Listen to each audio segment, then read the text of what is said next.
The only way that manufacturing is going to come back in scale is if automation and AI can combine and have a breakthrough. What's up, guys? It's Ron from Rohde Law, and today we're sitting down with the esteemed Chad Griffiths. He is a well-known YouTuber, author now to your credibility, and all-around industrial expert. He's sitting down with myself, Ron Rohde, a commercial real estate lawyer, and we're going to talk about everything that's happening right now in industrial real estate. So, Chad, thanks for joining. Yeah, I always enjoy our time when we get to chat, Ron. So looking forward to this. We're both wearing flowered shirts. Unfortunately, Justin didn't get the That's the note, memo. but I'm looking forward to chatting with you as well, Justin. Yeah, Yeah, let's absolutely. introduce Justin.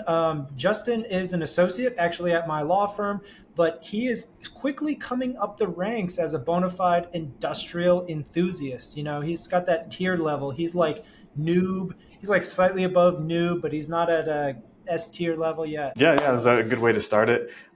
Justin Lewis, been working with Ron coming on a couple of years now. I'm trying to learn the game as much as I can, and fortunately get to hang out with these guys and be the beneficiary of their knowledge too. So I have some experience, but today I'm going to play the novice to a degree and leverage my comparative inexperience and ask some questions where they come up and try to be useful any way that I can. No, well, that's great. I mean, again, I welcome you on, and I think that your questions are questions that everybody else has when they're starting off, because nobody is born with this industrial real estate or investing knowledge. Somebody has to teach it, and somebody has to learn. But tell us a little bit about your background. You know, like why are you interested in real estate? So it's a funny story. I used to be a valet, and I was in Atlanta, Georgia, and I was in this parking lot, and this kid came out. His dad owned the restaurant, and he was talking to me. He's like, "Oh yeah, my dad, he's making great money, but he's like, you know what's crazy? You know who really makes the money? The guy that owns this building."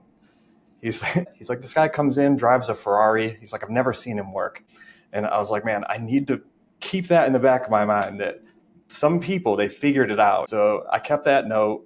Went to school at Georgia State, graduated, worked supply chain for a bit, then decided to go back to law school and focus is commercial real estate and industrial. Awesome, awesome. Yeah. Well, you've certainly had some diverse experience, and who knew that I could find the one lawyer who is an industrial supply chain expert, and now you're combining all of the world. You know, Hey, it's a perfect storm. it's law of attraction. All right. Well, Chad, why don't you kick us off? What is going on in the world of industrial real estate right now? Well, I hate to start on a negative note, but don't think we can avoid the topic of tariffs.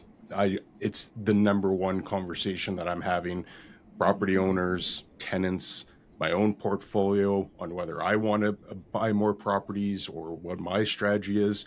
Tariffs are the talk of the town. So it's the funny part about it is it's actually very controversial, and it actually starts going into a political realm. I don't know if either of you guys have experienced this, but you're talking about economic trade policy, and then all of a sudden you're now having a conversation about whether the left or the right is winning or what the strategy is, and you quickly lose the sense of the topic on the fact that this is trade policy, and I think there are separations there.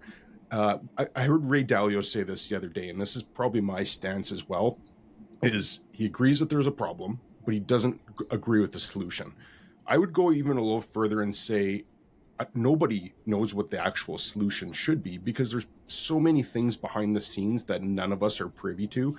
I would have to think that there are political interference happening here. I don't know what China's plan is if they're looking to invade Taiwan this week.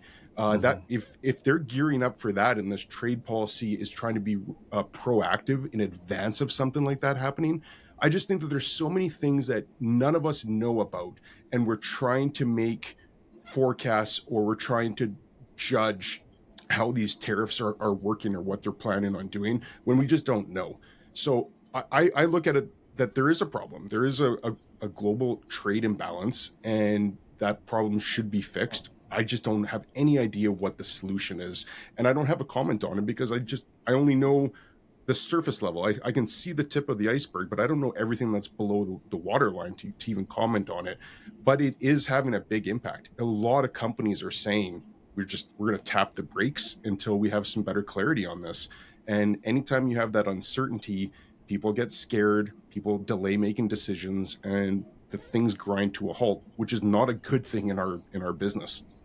No, I think that's absolutely true. And what I did actually a recent video on is trying to show the good, because there are winners and losers from this, even if the losers maybe represent more people or greater economic impact, because companies are not signing new leases, they're not expanding, and they're not committing new capital based on the uncertainty of tariffs. However, have you seen actual tenants or in place US manufacturing, existing landlords who are getting that renewal option that they maybe didn't get because of the tariffs? So that uncertainty, it does, in my opinion, it's favoring people who are existing players. If you already own a building and steel just went up by 3x, that replacement cost just went up, your competition is going down. I, I completely agree with what you're saying. I think that there will be winners and losers. I think a lot of it is going to come down to luck.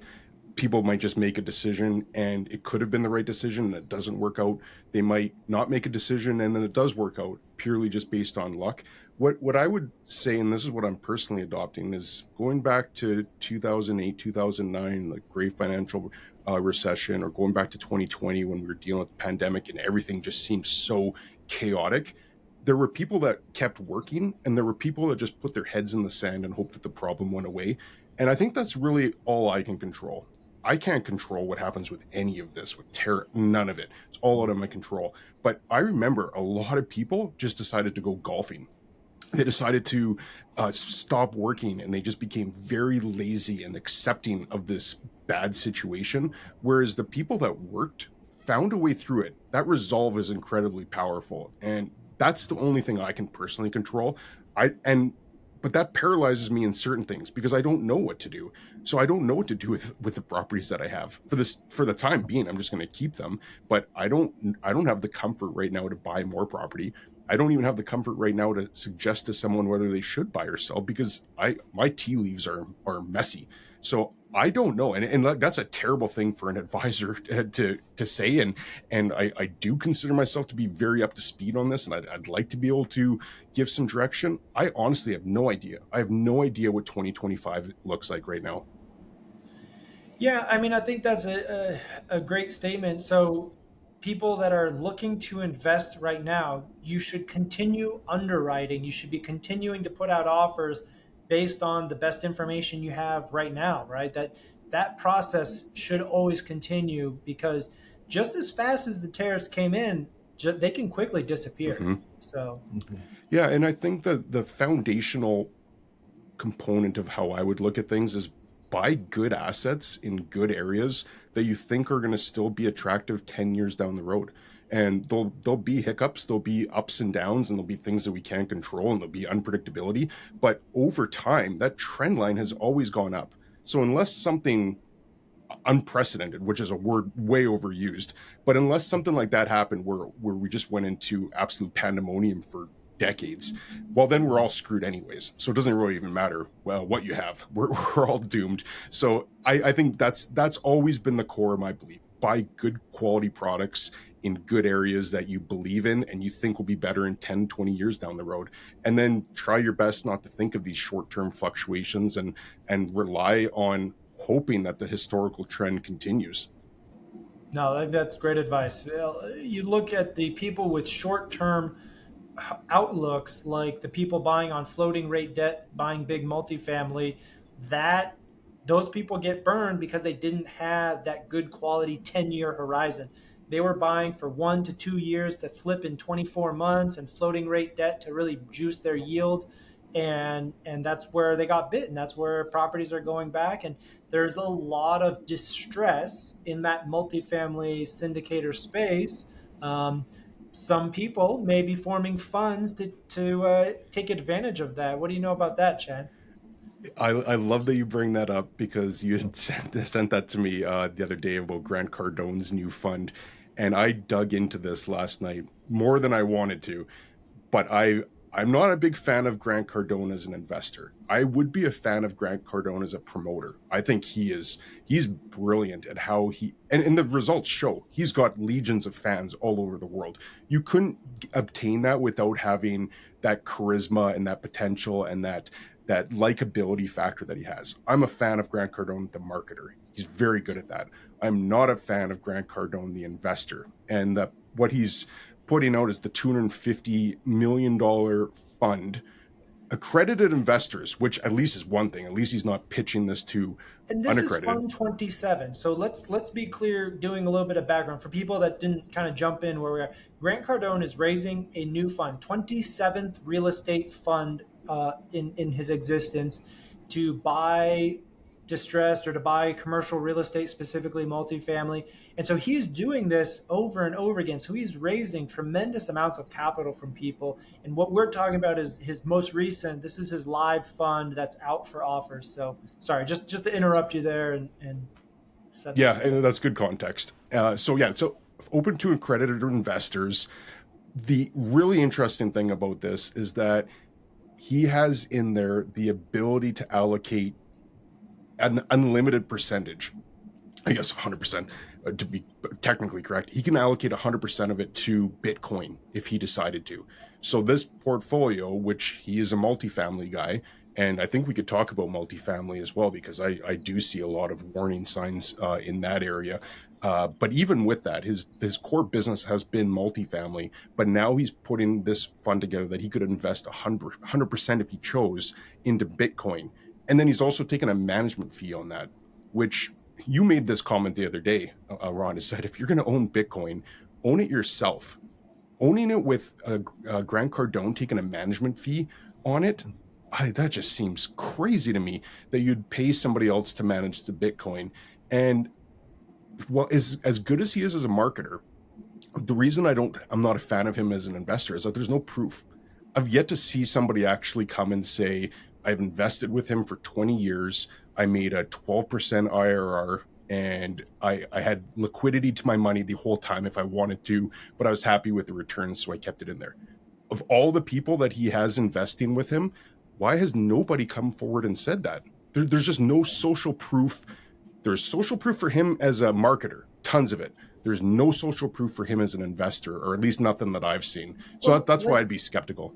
And that totally respect that. But Justin, what do you think? I mean, you're somebody who consumes YouTube. You're on, I don't know if you're on Instagram, TikTok, but what do you think of Cardone?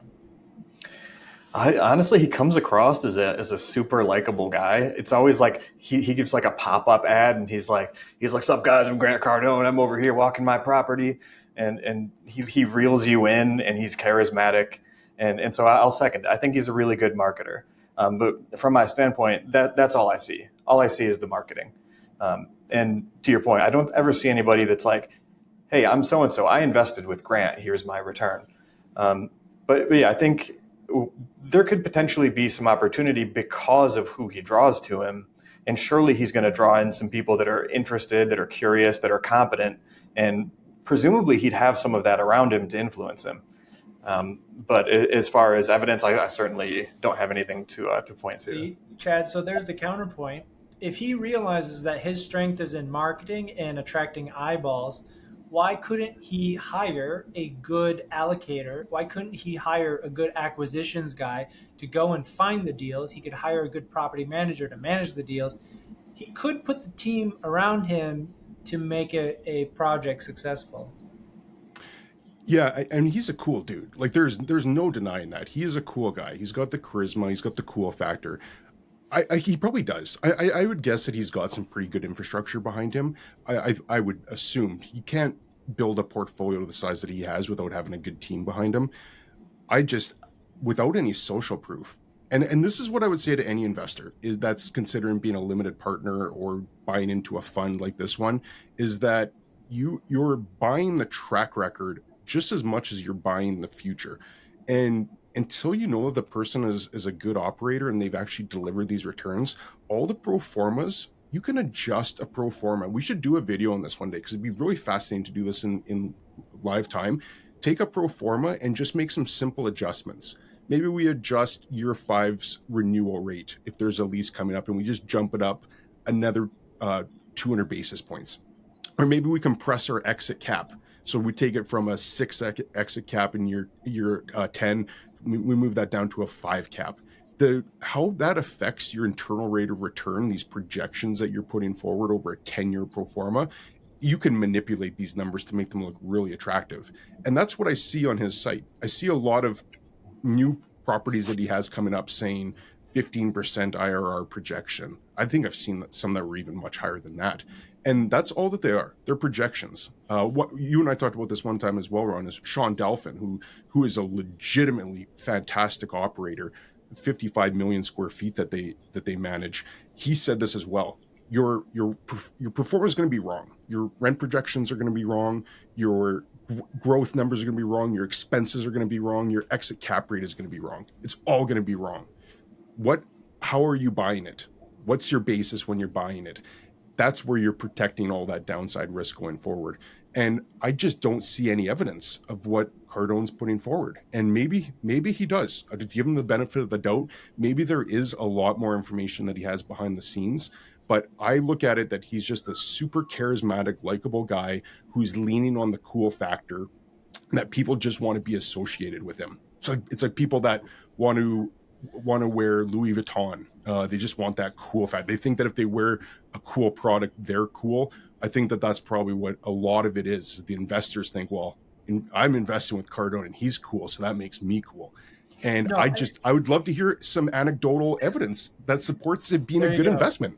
Grant, if you're watching this episode, this is an open invitation. We invite you onto the Industrial Real Estate Podcast. You can, defend yourself and show us why we're wrong and everybody should invest with you. So we'll just put that out there. But no, I hear what you're saying. And I think also I do have some tangible pieces of evidence that are in the legal docs. So while he advertises it as a distressed multifamily fund, in the legal docs, he puts some CYAs that allow him to invest in a variety of asset classes. And that's a red flag for me, in that you cannot be an expert across all of these diverse asset classes. So distressed multifamily, sure, that's fine. That's a purpose of the fund.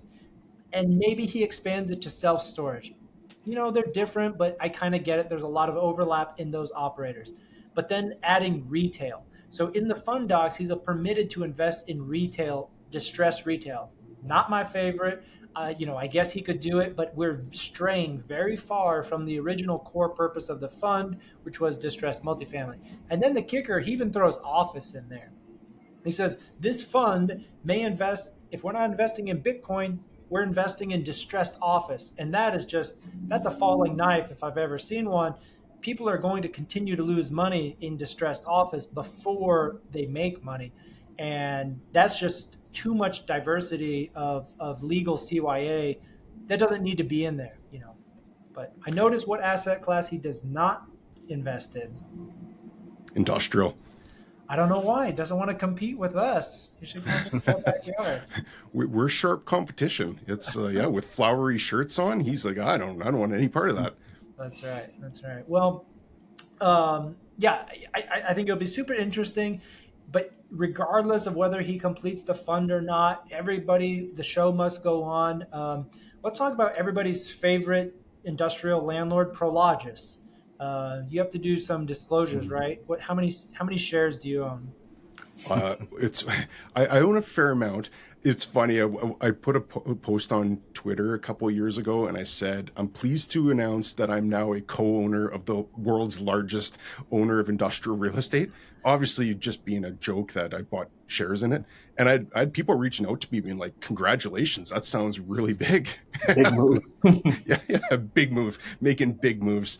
I've 2 million, 20 million, one 20 millionth.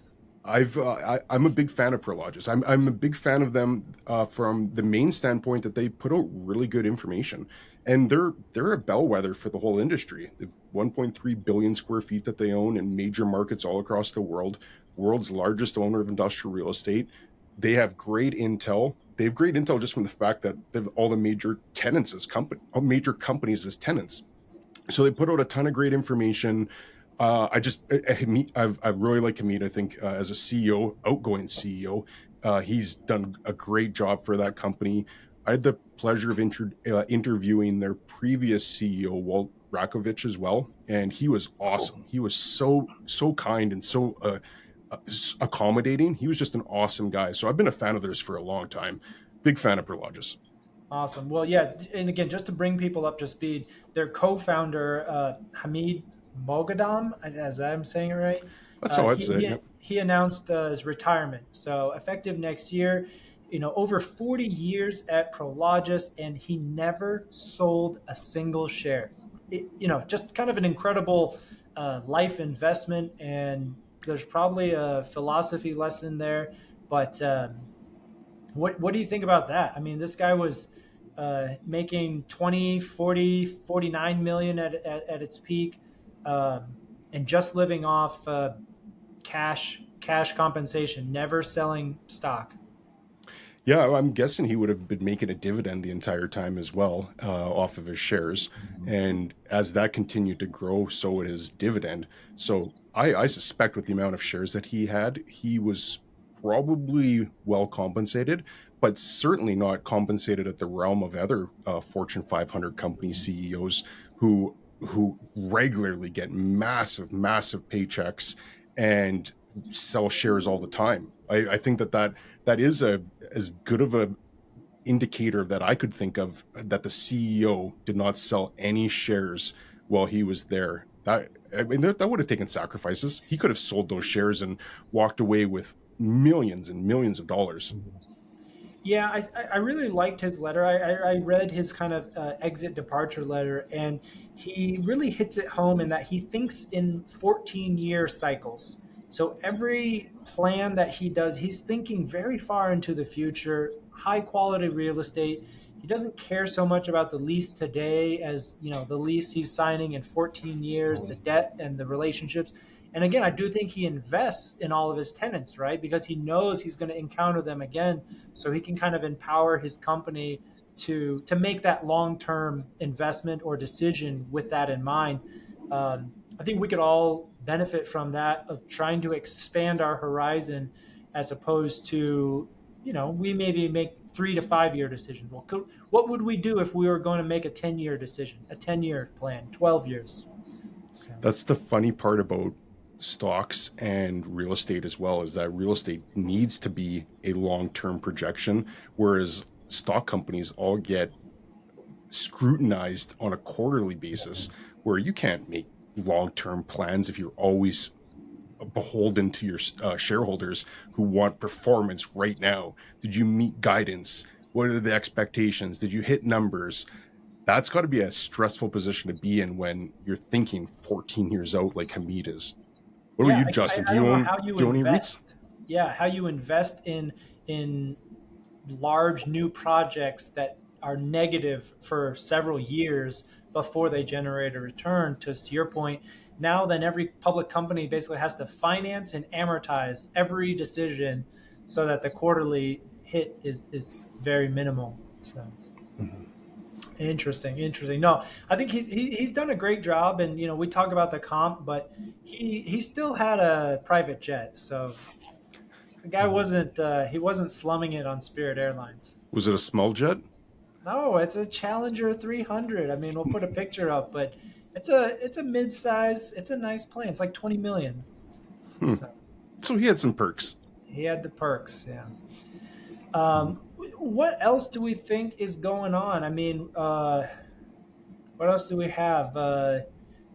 Robot manufacturing. I mean, SpaceX. Have you guys been following some of this tech boom in industrial? SpaceX down in Texas, and then Space Coast in Florida has kind of had this renaissance of industrial demand. Is that something you would invest in, or does that interest you, Justin? Um, Actually, I was just you had me thinking about something in that line of questioning. I was thinking about industrial boom as a consequence of the tariffs and the manufacturing that's coming back. In particular, I noticed NVIDIA coming back and I think Apple is doing like 500 billion. And so I was thinking what the downstream consequences of that would be for people that were industrial real estate investors. So that's where my mind was at when you asked the question.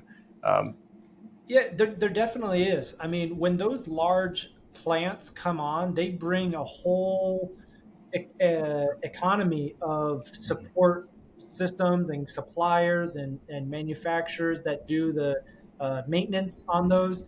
And then what's interesting, because of like the CHIPS Act up in Sherman, Texas, TI is doing their plant, but because of all of the support infrastructure, all of the subcontractors, all of the cleaning companies, the diagnosticians, everybody, there's another Taiwanese chip maker that builds bigger wafers or whatever, but they're piggybacking onto us building their own factory because of them, and they're it's like kind of like following in the wake.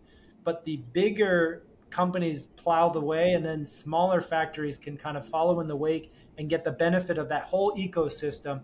And we're seeing it. We're seeing more announcements that just kind of enhance. It's kind of a compounding effect of the satellite providers around the factories. So, And you think there's some opportunity there for people that maybe are thinking about getting into the game, maybe buying or getting together with their friends and buying a smaller industrial outside storage unit. But also presumably this will depend on whether or not things open back up. So if they stay where they are and manufacturing is going to come back, would you look to these adjacent areas? I think For it's those kind of high investors? risk and high reward, because anytime you go into some of these specialized technology buildings, as Chad knows, they have a high build out. They're very specialized. They might charge a high rent, but if the tenant blows out or vacates, you're going to have a really hard time matching that old lease rate. Somebody's going to come in and not need a clean room. They're not going to need a negative pressure assembly room for dust free type of assembly. And so that, as a new investor, is probably not what I invest.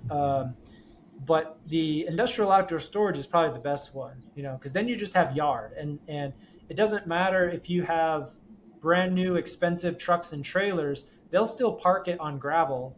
And then later you can rent it to Bubba's excavating, and he can just throw some John Deere tractors on the same yard. And so you don't get that specialized build as much in iOS. So Okay. I couldn't agree more with that. I think that is one of the best things a new investor can hear, is that the specialized buildings, while they might look really cool and they can be sticky in theory, meaning that if a company goes and invests a whole bunch of money in there, they'll likely stay for a long period of time.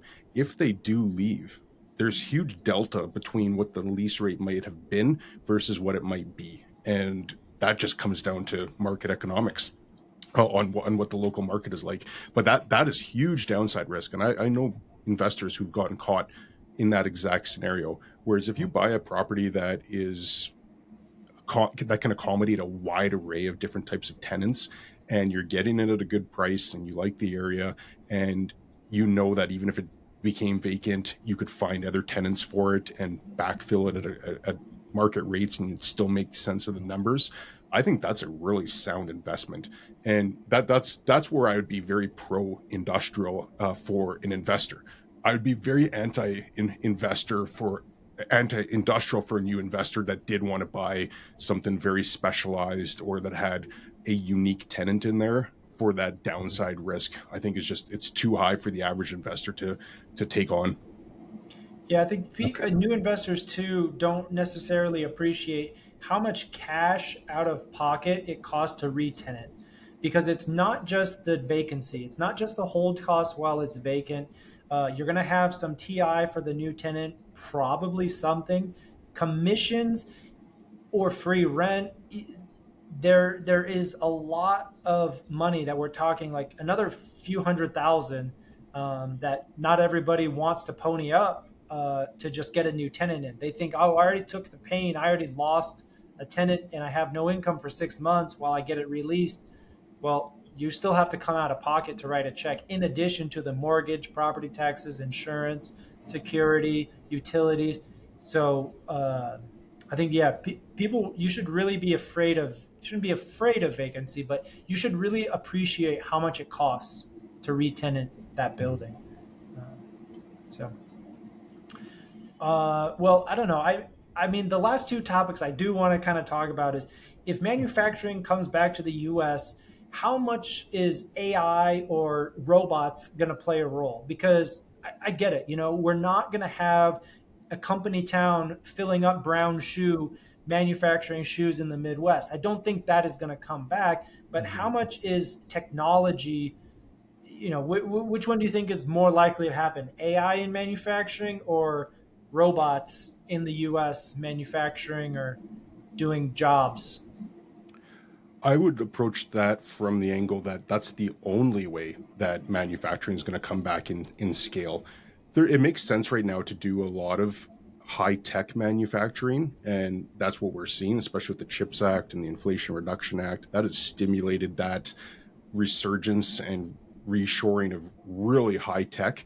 It just doesn't make sense for most of the manufacturing to come back with expensive labor compared to getting someone in Vietnam to work for literally pennies on the dollar. It just doesn't make sense. So the only way that that works is if automation and AI can combine and have a breakthrough at a level where all of a sudden the capex of having to go and build all that equipment and invest in it up front offsets the labor cost. I think that's the only way that the bulk of manufacturing has any chance of coming back. It just to make a t-shirt or awesome flowery dress shirts, maybe it's just so much cheaper to make that in another country than to make it here. Isn't it even cheaper to have a robot oversee the entire process from start to finish? I think you've got to, there's a number of assumptions there that have to be made. Is what does it cost? What's the upfront cost to actually do it? And then how many do you actually have to make in order to have a break even where it does surpass the labor cost? And that's some complex math that's way above my pay grade. But there's a reason that it's not done at scale right now. There's still a reason that everything low value is made overseas. Yeah, I mean, I think it's really fascinating the role of AI in being able to replace the old automated robotic manufacturing, right? So in my mind, I always saw the use cases for robots as like an assembly line. So when the product or the vehicle is coming down a very, very rigid and tightly controlled path where, once those clamps clamp onto the frame, that car is not moving a millimeter. It's very sensitive. It's perfect because then the robots themselves are also fixed. They have a fixed point of reference that they'll do, welding or they'll do painting, but they twirl around and spin around based on a fixed point and a fixed expectation of where the car is. AI, I think, has that ability now to scan the car and say, "Oh, this car is 1 inch higher than the last one. I need to adjust my spray pattern or adjust my weld based on what I'm seeing or what I'm displaying." And and maybe that's, I think the breakthrough that we need. We need to give the robot the task is, adjoin these two panels, but it doesn't matter if the panels are 52 inches off the ground or 40 inches off the ground. The AI robot should be able to adjust to that discrepancy, and that could unlock a ton of potential for automated manufacturing. If I could just add to that, though, I think we also need to be careful that we don't necessarily get what we're wishing for, because the whole purpose of robotics and automation and AI is essentially to displace labor. So if we're going through the process of trying to automate things, we're now taking jobs from other countries, which we have this in our mindset that it's far away, we don't even think about it, but we're taking these jobs away from other countries only to bring that manufacturing here to not have any jobs. So what is the benefit there? And there's a quote I was thinking about the other day from Gore Vidal. He said, "It's not enough that we succeed; it's that others must fail." And I think that there is a bit of an element here, is that we want to win this manufacturing race so badly that we're willing to take this away from workers in other countries, only to bring it here and then not have any workers do it. And I'm sure there'll be someone will say, well, there's software, and then there's mechanics, and there's repair, and all this stuff that has to be done. But we're replacing that low level employee with automation. And what does that mean outside of North America? What does that mean for all these countries that could theoretically go and lose all of their labor? Like it's an example that push and pull. Like there's always a corresponding impact when one thing happens, and I think we should be careful what we wish for, because it might just happen. All right. Well, wise words from Chad. I appreciate it. I didn't think of it that way, but yes, when you automate, you are looking to reduce the labor in the equation. But you do have room in there for increasing capital, right? So it's capital plus labor to equal output. And to your point, when you reduce the labor, you have room to increase capital and still have the same cost. So that'd be hugely beneficial for us, but that the trade-off is that's not going to flow to Vietnam. So now Vietnam all of a sudden doesn't have the labor, they don't have the jobs, and But they have have no an capital. army. They still have an angry. They can vote in a dictator who Yeah, I think geopolitical stability could drastically be impacted by this because you disenfranchise a huge country of millions of people who were relying on something, and if you suddenly and quickly take it away, that's how you get revolutions. That's how you get dictators voted in who are doing what the people want, and they may invade a neighboring country. They may, go after Taiwan. Who knows? Um, just as a means of survival, right? They use the military as conquest just to feed their people. Yeah, and one thing I'd add on that is that, like, nobody knows. Peter Zeihan thinks he knows. Like, Peter Zeihan's got to be the most confident person to everything that he says. He thinks is just gospel. So he might think that he knows. Nobody knows. We have absolutely no idea. The pace of AI automation and robotics can completely stall out if there's a chip war and we can't make any advancements in that war. And all of a sudden this 10 years passes and we haven't changed anything and everything's still being made overseas.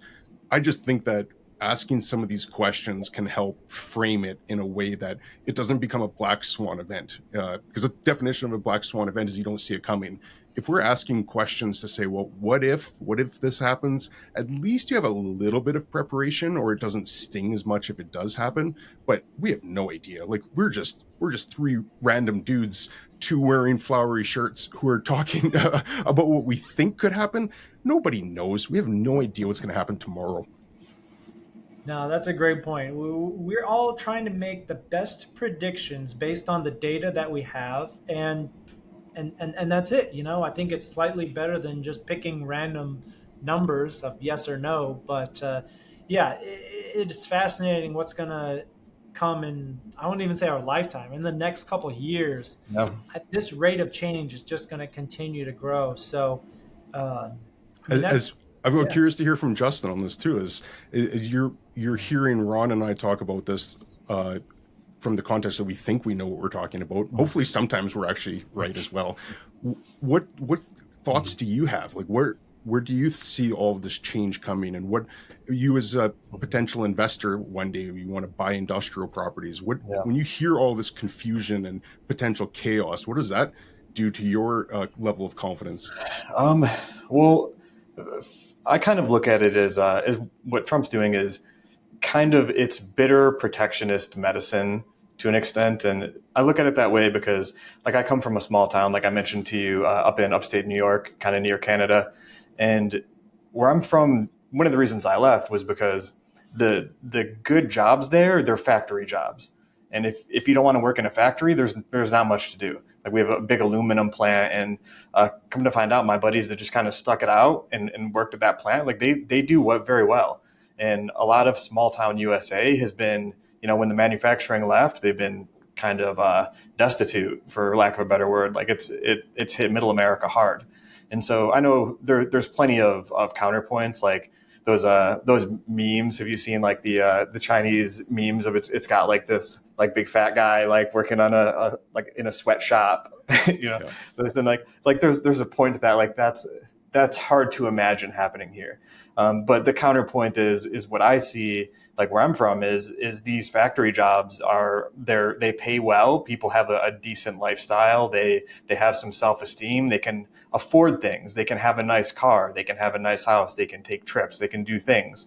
And so if you take that as like a microcosm and then apply it to the macro of the nation as a whole, I think it'll increase consumerism, drive economic activity, and it can have positive downstream effects. And as a consequence, people will have more money and be able to participate and maybe have some social mobility that might otherwise not be there. So I look at it as a potentially good thing. I don't know what Trump's end goal is necessarily. He may be looking to come up with what he views as a fair outcome. Be like, oh, well, I wanted X country to drop tariffs and facilitate free trade and stop being taken advantage of. And he might have a metric in his head that he wants to get to and then drop it. But for the time being, if we're having people come in here, I think that it's a potentially positive thing for us, not the rest of the world, unfortunately. And I think that if there's more money circulating here, there's more opportunities for us to take advantage of. Yeah, Trump's motivations is really fascinating. I mean, he's not seeking a second term, right? At least not on its face. So he's tossed that out. Maybe Speaker of the House, weird kind of thing. I just think that's unlikely. But I think all of his actions are, how do I make the most number of people love me dearly? That is what strokes his ego and motivates him to get up every morning and do all this work. I think he just wants people to love him and thank him. And he's saying, trust me right now, give me a second, I know what I'm doing. But that's the goal, is to try to come out of this arc, people loving Trump and, quasi-worshiping him as the greatest president in the history of the United States. He would love that title. He wants more people to say it. For sure. This will be his legacy. His legacy, everything that he's done before now, will be footnotes in what gets written about him. It will be this last term. So I don't think he wants to go out being a donkey. I think he really wants to be, like you said, well-loved, well-respected. People may have doubted him, like a Disney movie. It started off where he was the underdog and nobody liked him, but he changed course and made some changes and adaptations, and all of a sudden everything was great and it was a fairy tale ending. I think that's what he wants as well. I agree. I just he works really hard at it. I mean, I saw one of his schedules. He wakes up in New York, he flies to Dallas, and then he goes to Miami, and then he ends up in DC, and then he's back home in New York or DC at like midnight. I'm like, holy cow, for an old guy. Much. Yeah. You're flying around the country doing all these things and meeting with people, and they're not easy negotiations. They're not easy negotiators on the other side. That's draining for me, like to be constantly at tension with people. So, yeah, I mean, we're much younger than he is, and I don't want to do that at my age. So the fact that he's doing that at 80, is he 80 now or 79? We'll fact check that. Yeah, somewhere around there. I don't want to do that now. And the fact that he's doing that, I mean, it is a testament. The guy is a hard worker. No one can take that away from him. Yeah. All right. Well, thank you again to Chad. Justin, welcome to your first time. I hope we didn't scare you off, but we're really hoping to, again, kind of broaden this appeal and get people exposed to industrial real estate, because I'll speak for myself, but I love industrial real estate. I think it's the best asset class. People need to invest in it, and you can learn from YouTube. You can learn from subscribing to this channel and also Chad's channel. Yeah, great discussion, Justin. I thought it was great having you here. So hopefully you can come back on another one too. Yeah, it's a pleasure. I appreciate it.